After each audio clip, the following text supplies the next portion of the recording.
গতকাল ৯ই ফেব্রুয়ারি তেহরানে যা ঘটেছে তা সাধারণ কোনো কূটনৈতিক বৈঠক ছিল না।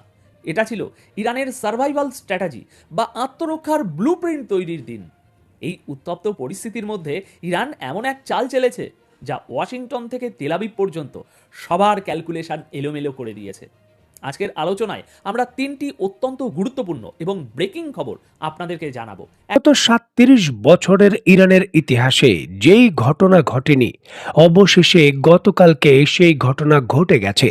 ইস্যুটিকে কেন্দ্র করে স্ক্রিনে নিশ্চয়ই আপনারা দেখতে পাচ্ছেন বাংলাদেশের সংবাদ মাধ্যম সহ পশ্চিমা বিশ্বের বড় বড় সংবাদ মাধ্যম অত্যন্ত গুরুত্ব সহকারে এই খবর প্রকাশ করেছে।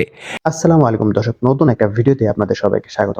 আজকে কিছু গুরুত্বপূর্ণ এবং চাঞ্চল্যকর তথ্য আপনাদের মাঝে নিয়ে আসলাম। অবশ্যই ভিডিওটা প্রথম থেকে শেষ পর্যন্ত দেখবেন। ইতিমধ্যে ভিডিওর কিছু অংশ আপনারা দেখছেন, অবশ্যই বাকি অংশগুলো দেখে যাবেন। প্রতিনিয়ত এরকম আপডেট পেতে আমাদের ফেসবুক পেজ এবং ইউটিউব চ্যানেলকে ফলো করতে পারেন। তো কথা না বাড়িয়ে চলুন আমরা মূল আলোচনায় ঢুকে পড়ি। গতকাল ৯ই ফেব্রুয়ারি তেহরানে যা ঘটেছে তা সাধারণ কোনো কূটনৈতিক বৈঠক ছিল না। এটা ছিল ইরানের সার্ভাইভাল স্ট্র্যাটেজি বা আত্মরক্ষার ব্লুপ্রিন্ট তৈরির দিন। এই উত্তপ্ত পরিস্থিতির মধ্যে ইরান এমন এক চাল চেলেছে যা ওয়াশিংটন থেকে তেলাবিব পর্যন্ত সবার ক্যালকুলেশন এলোমেলো করে দিয়েছে। আজকের আলোচনায় আমরা তিনটি অত্যন্ত গুরুত্বপূর্ণ এবং ব্রেকিং খবর আপনাদেরকে জানাবো, একদম point to point, cut to cut. আজকের প্রথম খবর, ইরানের পার্লামেন্টে অনুষ্ঠিত সেই রহস্যময় ক্লোজ ডোর বা রুদ্ধদ্বার বৈঠক, যেখানে একই টেবিলে ফরেন মিনিস্ট্রি এবং মিলিটারি চিফ, এই দুই বিপরীত মেরু এক হয়েছে। তাহলে এই মিটিংয়ের ভেতরের খবর কি? দ্বিতীয় খবর, ইসরায়েলের অস্থিরতা। খবর আসছে ইসরায়েল নাকি ট্রাম্পের আসল পরিকল্পনা নিয়ে সম্পূর্ণ অন্ধকারে। কেন নেতানিয়াহু তড়িঘড়ি করে আমেরিকা ছুটছেন? আমেরিকা কি পিঠ দেখাচ্ছে তাদের সবচাইতে পুরনো বন্ধুকে? এবং তৃতীয়, যেটি সবচাইতে বিস্ফোরক, ইরানের নতুন ওয়ার্নিং। এতদিন ইরান বলেছে তারা আত্মরক্ষা করবে, কিন্তু এবার তারা বলছে হামলা হলে তারা অফেন্সিভ মোডে যাবে এবং রিজিয়ন থেকে আমেরিকার ঘাঁটিগুলো উপড়ে ফেলবে।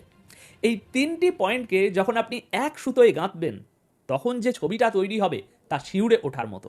চলুন মূল আলোচনায় তাহলে প্রবেশ করি। আজ 10ই ফেব্রুয়ারি 2026 সকাল 7টায় এই খবর পড়ছি। দর্শক চলুন প্রথমে কথা বলি গতকাল 9ই ফেব্রুয়ারি তেহরানে ঘটে যাওয়া ওই নাটকীয় ঘটনা নিয়ে। ইরানের পার্লামেন্ট বাইরে থেকে দেখলে মনে হবে সব স্বাভাবিক, কিন্তু ভেতরে ভেতরে চলছে একটা চরম গোপনীয় সেশন। এটাকে বলা হচ্ছে ক্লোজ ডোর মিটিং। এখন প্রশ্ন হলো, পার্লামেন্টে তো অনেক মিটিংই হয়, তাহলে এটাকে নিয়ে আমি এত হাইপ কেন তুলছি? কারণ এই মিটিংয়ের কম্পোজিশন দেখুন। সাধারণ কোনো কূটনৈতিক আলোচনায় কারা থাকে? পররাষ্ট্র মন্ত্রণালয়ের আমলারা, তাই তো? কিন্তু এই মিটিংয়ে ইরানের ফরেন মিনিস্টার সৈয়দ আব্বাস আরাকাচির পাশে কে বসেছিলেন জানেন? Major general Syed Abdur Rahim মুসাবি। তিনি কে? তিনি ইরানের সশস্ত্র বাহিনীর চিফ অফ স্টাফ। সিরিয়াসলি ভাবুন তো একবার, যখন কোনো দেশের পার্লামেন্ট নিউক্লিয়ার ডিল বা কূটনৈতিক আলোচনা নিয়ে ব্রিফিং নেয়, সেখানে দেশের সর্বোচ্চ সামরিক প্রধান কেন উপস্থিত থাকবেন? এই প্রশ্নের উত্তরটাই হলো আসল খেলা। এর মানে হলো ইরান আমেরিকার সাথে যে নেগোসিয়েশন বা দর কষাকষি করছে, সেটাকে তারা আর কেবল ডিপ্লোম্যাসি বা কূটনীতি হিসাবে দেখছে না, তারা এটাকে দেখছে ন্যাশনাল সিকিউরিটি বা জাতীয় নিরাপত্তার ইস্যু হিসাবে। সোজা কথায়, ইরান এক হাতে কলম ধরেছে ডিল সাইন করার জন্য, আর অন্য হাতে বন্দুকের ট্রিগারে আঙুল রেখে দিয়েছে।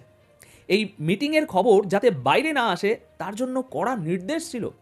পার্লামেন্টের প্রিজাইডিং বোর্ডের মেম্বার আলী রেজা সালিমি মিটিং শেষ হওয়ার পর বাইরে এসে শুধু এতটুকুই বলেছেন, আমরা সেশনটি পাবলিক রাখিনি, যাতে আলোচনার প্রতিটি ডিটেল, প্রতিটি সম্ভাবনা মন খুলে আলোচনা করা যায়। দর্শক, এখানেই কিন্তু প্যাটার্ন ব্রেক হচ্ছে। ইরান কেন এত গোপনীয়তা বজায় রাখছে? কারণ ইরান এখন সব কিছুর জন্য প্রস্তুত হচ্ছে।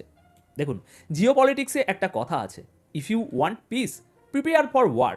তুমি যদি শান্তি চাও তবে যুদ্ধের প্রস্তুতি নাও। ইরান ঠিক সেটাই করছে। ভেতরের খবর অনুযায়ী ইরান এখন ডুয়েল স্ট্র্যাটেজি নিয়ে এগোচ্ছে। এক, যদি ট্রাম্প প্রশাসন কোনো সম্মানজনক ডিলে রাজি হয়, যেখানে নিষেধাজ্ঞা উঠে যাবে, তবে ইরান রাজি। দুই, যদি আমেরিকা বা ইসরায়েল কোনো ফাঁদ পাতে অথবা হামলা চালায়, তবে ইরান পাল্টা আঘাতের ব্লুপ্রিন্টও রেডি রেখেছে। এই যে মিলিটারি এবং ডিপ্লোম্যাটিক ফ্রন্টকে এক ছাদের নিচেই নিয়ে আসা, এটা পশ্চিমাদের প্রতি একটা পরিষ্কার সিগন্যাল। ইরান বুঝিয়ে দিচ্ছে তাদের কূটনীতি দুর্বলতার লক্ষণ নয়, তাদের টেবিলে জেনারেল বসে আছেন মানেই হলো আলোচনার ব্যর্থতা মানেই যুদ্ধের শুরু। দর্শক, আপনারা হয়তো ভাবছেন এ তো গেল মিটিংয়ের কথা, কিন্তু এর ফলে কি যুদ্ধ থামবে? দেখুন, ইরান কখনোই আগ বাড়িয়ে যুদ্ধ চায় না, এটা তাদের ইতিহাস। তারা ব্যবসায়ী জাতি, পারস্যের মানুষ। তারা বাজারের নিয়ম বোঝে। তারা জানে আমেরিকার সাথে ডিল করা মানে ওই শয়তানের সাথে নাচানাচি করা। কিন্তু সেই নাচে যদি নিজের পা বাঁচিয়ে রাখা যায় এবং পকেটে কিছু ডলার ঢোকানো যায়, মানে স্যাংশন বা নিষেধাজ্ঞা সরানো যায়, তবে মন্দ কি? কিন্তু সমস্যা হলো এই নাচটা ইসরায়েল একদম পছন্দ করছে না। আর এখান থেকেই আমাদের দ্বিতীয় পয়েন্ট শুরু। এবার আসুন দ্বিতীয় খবরে। ইসরায়েল, মধ্যপ্রাচ্যের একমাত্র সুপার পাওয়ার বলে যারা নিজেদের দাবি করে, সেই ইসরায়েল এখন রাতে ঘুমাতে পারছে না। কেন জানেন? কারণ ইসরায়েলি মিডিয়া এবং তাদের পলিটিক্যাল অ্যানালিসিসটা চিৎকার করে করে বলছে আমরা অন্ধকারে আছি। হ্যাঁ, আপনি ঠিকই শুনেছেন। আমেরিকার সবচাইতে ঘনিষ্ঠ মিত্র, যাদের সম্পর্ককে বলা হয় লোহার মতো শক্ত, সেই ইসরায়েল এখন বুঝতে পারছে না আমেরিকা আসলে কি চাইছে। নেতানিয়াহু এই সপ্তাহেই ট্রাম্পের সাথে দেখা করতে আমেরিকা ছুটছেন। কেন এই দৌড়ঝাঁপ? শুধুই সৌজন্য সাক্ষাৎ? একদমই না। এটা হলো একটা ডেসপারেট রান বা মরিয়া চেষ্টা। ইসরায়েলের সিকিউরিটি এস্টাবলিশমেন্ট বা নিরাপত্তা সংস্থাগুলোর কাছে রিপোর্ট আছে যে আমেরিকা হয়তো ইরানের সাথে এমন কোনো ডিল বা সমঝোতা করতে চলেছে যা ইসরায়েলের স্বার্থের পুরোপুরি বিরুদ্ধে। আচ্ছা, ইসরায়েলের ভয়টা আসলে কোথায়? আসুন একটু গভীরে যাই। ইসরায়েল চায় ইরান সম্পূর্ণ ধ্বংস হোক। তারা চায় না ইরানের নিউক্লিয়ার প্রোগ্রাম বা মিসাইল প্রজেক্টের কোনো অস্তিত্ব থাকুক। তারা চায় জিরো এনরিচমেন্ট। কিন্তু আমেরিকা, বিশেষ করে ট্রাম্প প্রশাসন, একজন ব্যবসায়ীর মতো চিন্তা করে। ট্রাম্প হয়তো ভাবছেন, কেন আমি আরেকটা $1 ট্রিলিয়ন যুদ্ধ করব? তার চেয়ে ইরানের সাথে একটা বাজার স্টাইল ডিল করে ফেলি। ইসরায়েল ভয় পাচ্ছে এই বাজার স্টাইল ডিলকে, যেখানে ইরান হয়তো সাময়িকভাবে ইউরেনিয়াম সমৃদ্ধকরণ কমাবে, কিন্তু বিনিময়ে তারা তাদের ব্যালিস্টিক মিসাইল প্রোগ্রাম বাঁচিয়ে রাখবে। আর যদি ইরান তাদের কোর মিলিটারি শক্তি বাঁচিয়ে রাখতে পারে, তবে ইসরায়েলের দৃষ্টিতে দিস ইজ এ ডিফিট, এটা একটা পরাজয়। ইসরায়েলের মিডিয়া রিপোর্ট করছে আমেরিকার অফিসারদের সাথে তাদের কথা হয়েছে। আমেরিকা তাদের পিঠ চাপড়ে বলেছে, চিন্তা করো না, ইরান আমাদের উভয়ের জন্যই সমস্যা। কিন্তু যখনই প্রশ্ন করা হচ্ছে তাহলে সমাধানটা কি, আমরা কি হামলা করব, তখন আমেরিকা মুখে কুলুপ আঁটছে।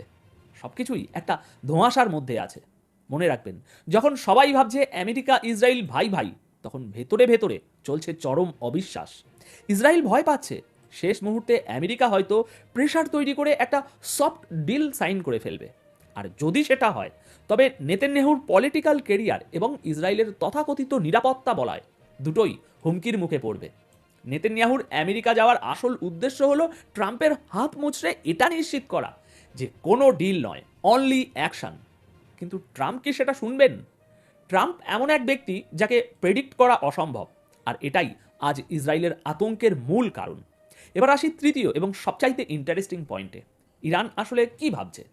তাদের কনফিডেন্সের উৎস কি? দেখুন দর্শক, ইরান এখন এমন এক পজিশনে আছে যাকে আমি বলি উইন উইন সিচুয়েশন। মানে জিত হলেও আমি জিতবো, পট হলেও আমি জিতবো। কিভাবে? আসুন সমীকরণটা মেলাই। ইরানের মিলিটারি শক্তি আমেরিকার তুলনায় কিছুই না। কাগজে কলমে এটা সত্য। আমেরিকার কাছে F-35 আছে, এয়ারক্রাফট ক্যারিয়ার আছে, বিশ্বের সেরা টেকনোলজি আছে। কিন্তু এখানেই আসল টুইস্ট। যদি আমেরিকা বা ইসরায়েল ইরানে হামলা করে এবং ইরানের 10-20-30% ক্ষতিও করে, তবুও ইরান জিতবে। কেন? কারণ বিশ্ববাসী দেখবে এত স্যাংশন, এত অবরোধের পরেও ইরান মাথা নত করেনি। তারা আমেরিকার মতো সুপার পাওয়ারের চোখে চোখ রেখে দাঁড়িয়েছে।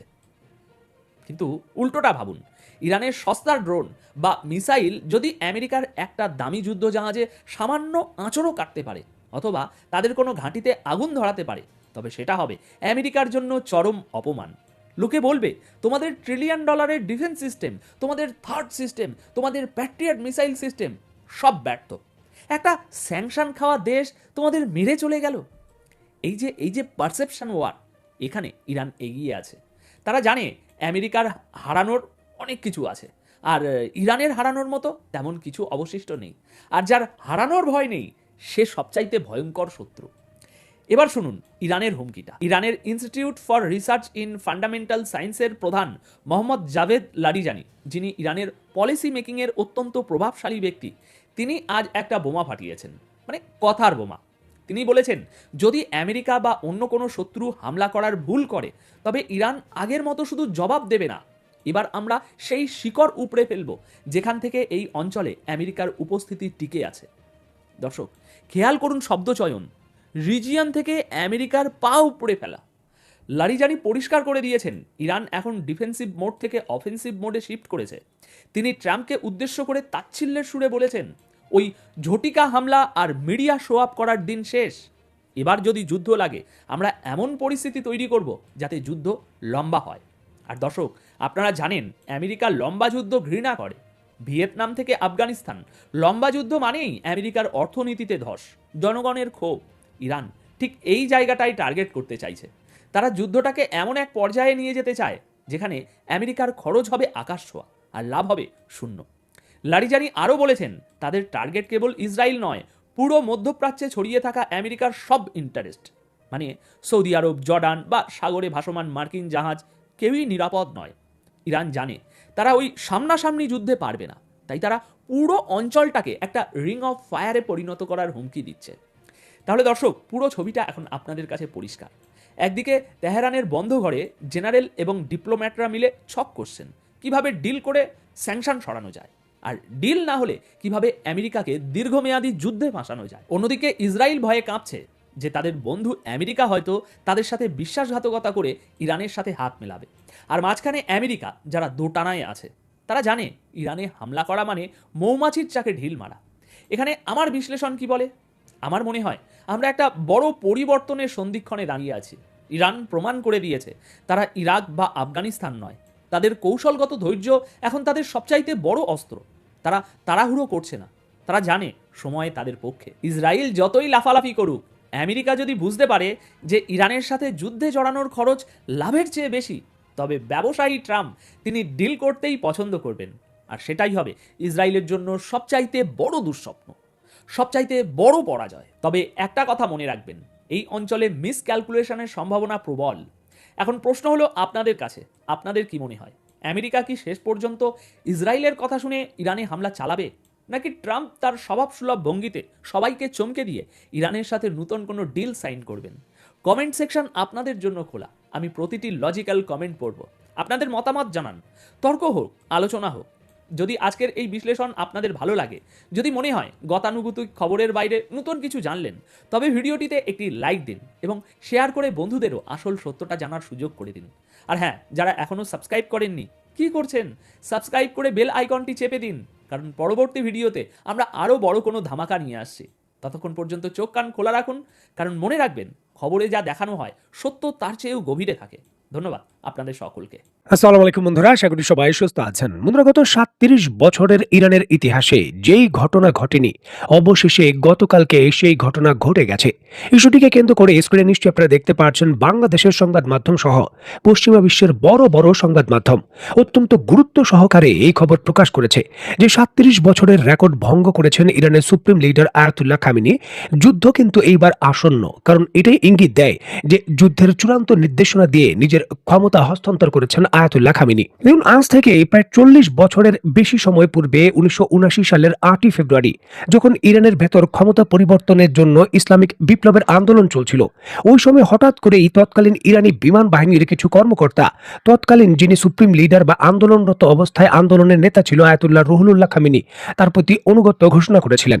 এর স্মরণে প্রতি বছরের 8ই ফেব্রুয়ারি বিমান বাহিনীর কমান্ডারদের সঙ্গে ঐতিহাসিকভাবে একটি অনুষ্ঠান পালন করেন ইরানের সুপ্রিম লিডার খামেনি। 1989 সাল থেকে সর্বোচ্চ নেতা হওয়ার পর থেকে একটানা প্রায় 37 বছর এই অনুষ্ঠানে যোগ দিয়েছেন। এবং 2020 সালের দিকে যখন কোভিডের মতো মহামারী অবস্থা ছিল এবং যে কোনো মুহূর্তে এই রোগে আক্রান্ত হতে পারতেন সর্বোচ্চ নেতা আয়াতুল্লাহ খামেনি, তখনও কিন্তু তিনি এই অনুষ্ঠানে সশরীরে নিজে অংশগ্রহণ করেছেন। তবে গত 8ই ফেব্রুয়ারি রবিবার 2026 সালে তিনি এইবারই প্রথম এই অনুষ্ঠানে অনুপস্থিত ছিলেন।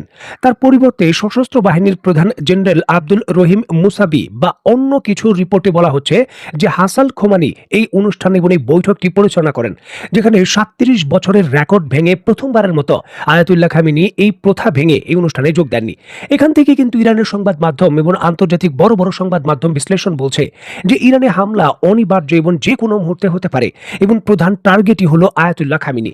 ইরানের অন্যান্য স্থাপনায় প্রধান হামলা হবে না, প্রথম হামলা হবে আয়াতুল্লাহ খামেনির উপর, যাকে তাকে নিবৃত্ত করা যায় এবং ইরানের যে শাসন ব্যবস্থা সেখানে নেতৃত্ব শূন্য করা যায়, যার জন্যই বর্তমানে অজ্ঞাত স্থানে গোপনে এই আয়াতুল্লাহ খামেনিকে লুকিয়ে রাখা হয়েছে, প্রকাশ্যে আনা হচ্ছে না। আর তার পরিবর্তে কিন্তু যুদ্ধকালীন যে সরকার রয়েছে সেই যুদ্ধকালীন সরকারের কাছে আয়াতুল্লাহ খামেনি তার পূর্ণাঙ্গ ক্ষমতা হস্তান্তর করেছেন। এখন আয়াতুল্লাহ খামেনির নির্দেশ ছাড়াই যুদ্ধকালীন যে সরকার রয়েছে তারা সকল ধরনের সিদ্ধান্ত নিতে পারবে।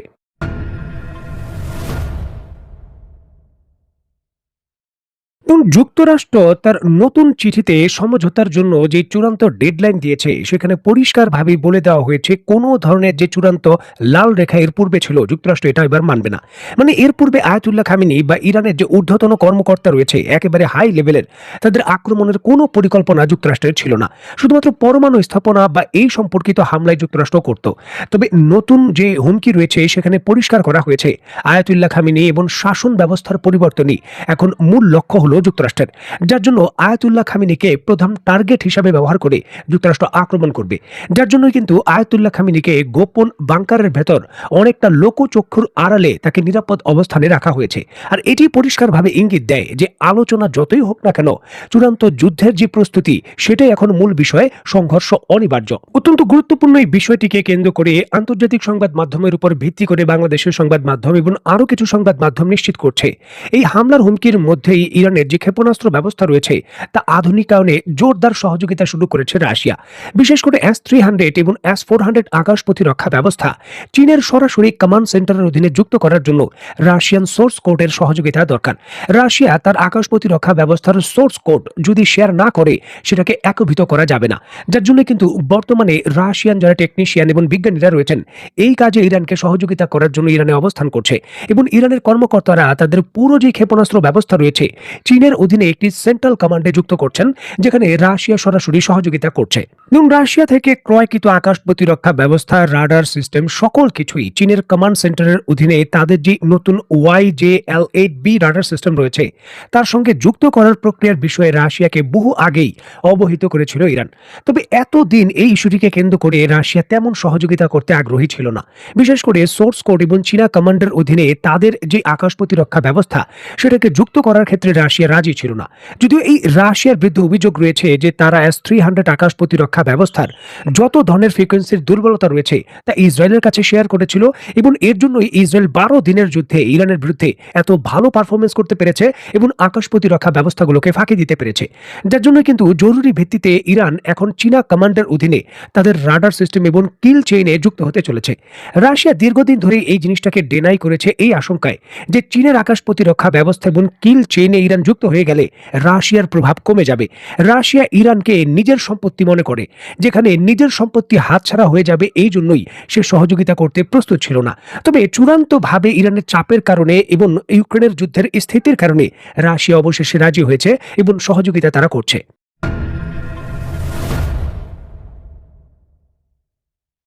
দেখুন, যে কোনো ধরনের সংকট বা যে কোনো ধরনের জটিল ইস্যুকে সমাধানের জন্য আলোচনা অত্যন্ত ভালো জিনিস, যুদ্ধ কখনোই ভালো জিনিস নয়। তবে যখন আলোচনা হবে একতরফা এবং একটি দেশকে কোণঠাসা করার জন্য, তখন সেই আলোচনার আর কোনো মূল্য থাকে না। ইরানের পক্ষ থেকে পরিষ্কার করা হয়েছে ইরান তার ইউরেনিয়াম সমৃদ্ধকরণ কোনোভাবেই ছাড়বে না। ইরানের ইউরেনিয়াম পরিশোধন কর্মসূচি ইরানের জাতীয় গর্বের প্রতীক, যেটা তাদের 30 থেকে 40 বছর সময় লেগেছে আয়ত্ত করতে, যার জন্য ইউরেনিয়াম সমৃদ্ধকরণ কোনোভাবেই তারা ছাড়বে না। তবে ইরানের পক্ষ থেকে পরিষ্কার ইঙ্গিত দেওয়া হয়েছে যদি যুক্তরাষ্ট্র একটি যৌক্তিকভাবে ইরানের সঙ্গে চুক্তি করে তাহলে বর্তমানে ইরানের ইউরেনিয়াম পরিশোধনের মাত্রা যেটা 60% রয়েছে সেটা তারা কমিয়ে 20-25% আনতে পারে।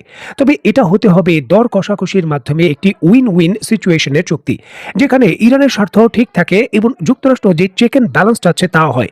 তবে এই ক্ষেত্রে যুক্তরাষ্ট্র কোনো ছাড় দেওয়ার মুডে নেই। তারা ইরানের পরমাণু কর্মসূচি কোনোভাবে ইরান চালিয়ে যেতে চাক বা থাকুক সেটা রাখতে রাজি নয়। অত্যন্ত গুরুত্বপূর্ণ এই বিষয়টিকে বিষয়টিকে কেন্দ্র করে আন্তর্জাতিক বড় বড় সংবাদ মাধ্যম নিশ্চিত করছে যুক্তরাষ্ট্রকে সরাসরি ইরানের অভ্যন্তরে সৌদি আরবের ঘাঁটি ব্যবহার করে হামলার অনুমতি দিয়েছে সৌদি আরব।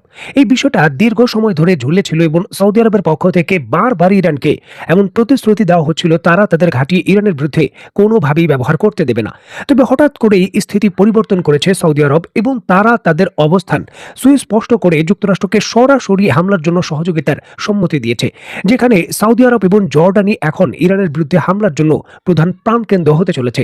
যেখানে সৌদি আরবের জেদ্দা যে কিং ফয়সাল নেভাল বেস রয়েছে সেখানে বর্তমানে যুক্তরাষ্ট্রের ৫ম নৌবহরের অবস্থান করছেন। দেখার বিষয়ে যে সৌদি আরব এই অনুমতি দিয়ে মূলত ইরানকে নিবৃত্ত করতে পদক্ষেপ নিয়েছে নাকি নিজের পায়ে নিজে কুড়াল মারল। তো বন্ধুরা, আজকের মতো বিদায়। নতুন কোনো ভিডিও নিয়ে আবার দেখা হবে। সেই পর্যন্ত সবাই ভালো থাকবেন, সুস্থ থাকবেন এবং বাংলাদেশকে ভালোবাসবেন। আল্লাহ হাফিজ। ভিডিওটি সকলে শেয়ার করে দিবেন।